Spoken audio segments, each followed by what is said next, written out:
Os dias passaram como folhas levadas pelo vento. Lentamente, o inverno foi dando espaço a manhãs menos frias, em que a neblina se erguia suave sobre a terra úmida. Mas, dentro de Fabrício, o frio permanecia. Um frio silencioso, que não queimava a pele, mas congelava por dentro. Desde o dia em que recebeu a carta de Elisa, Fabrício não chorou mais.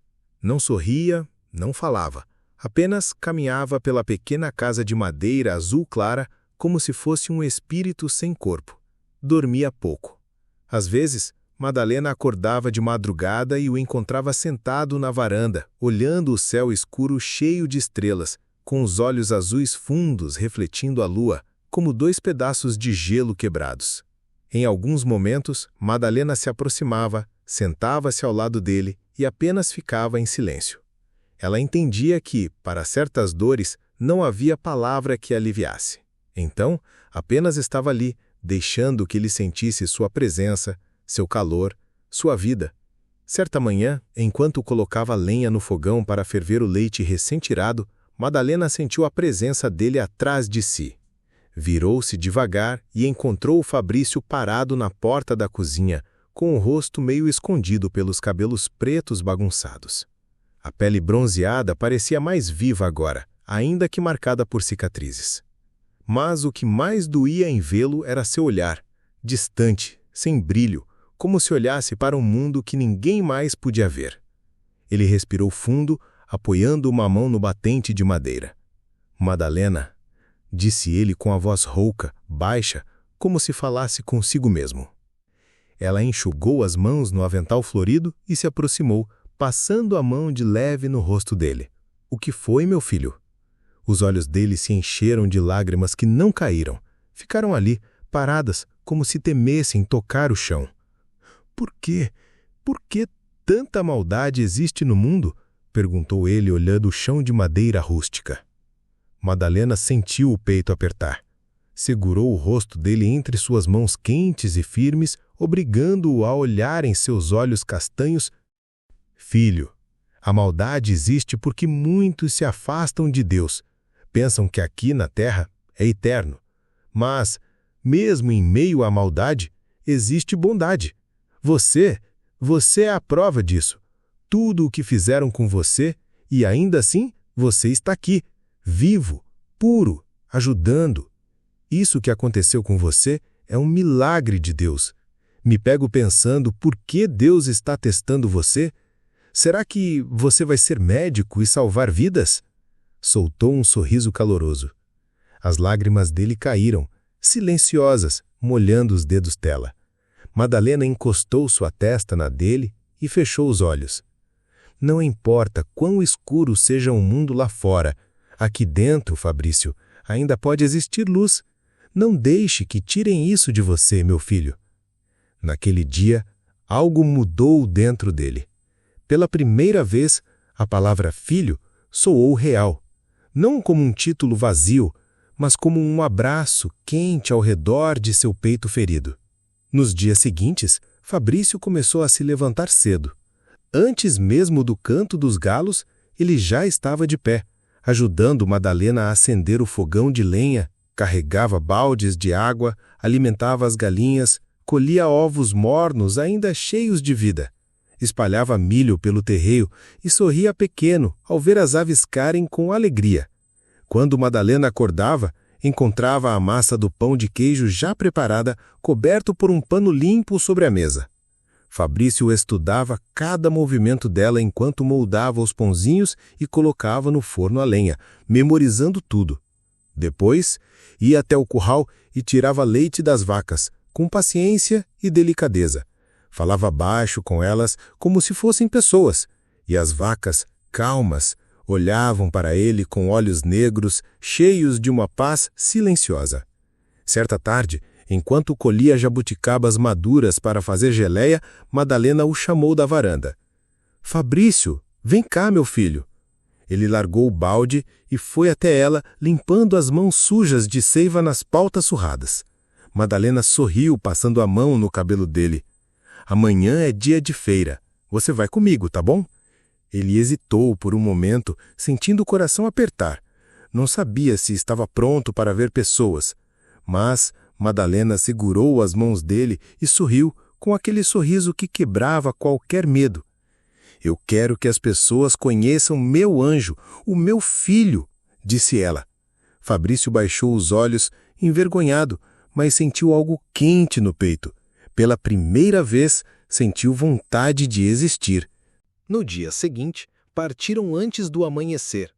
Madalena colocou os queijos frescos, os pães de queijo quentinhos e as verduras recém-colhidas na carroceria da caminhonete azul clara. Fabrício sentou-se ao lado dela, abraçando um cesto de alfaces.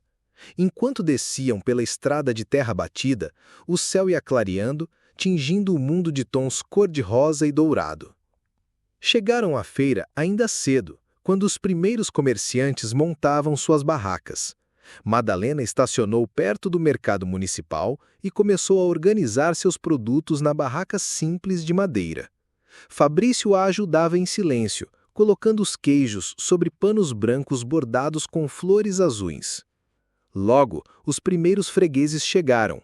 Mulheres idosas com sacolas de pano, homens com chapéu de palha, jovens casais procurando café fresco para o desejum. Todos sorriam ao ver Madalena. Bom dia, dona Madalena. Trouxe pão de queijo hoje? Trouxe sim, compadre. E esse aqui foi feito pelo meu filho, Fabrício, disse ela apontando para ele com orgulho. Fabrício abaixava os olhos envergonhado, mas sentia o coração aquecer toda vez que ela dizia, meu filho. Outro freguês, um homem gordo de bigode farto, olhou para ele e perguntou, e esse rapaz bonito, quem é? Madalena sorriu, passando o braço pelos ombros de Fabrício.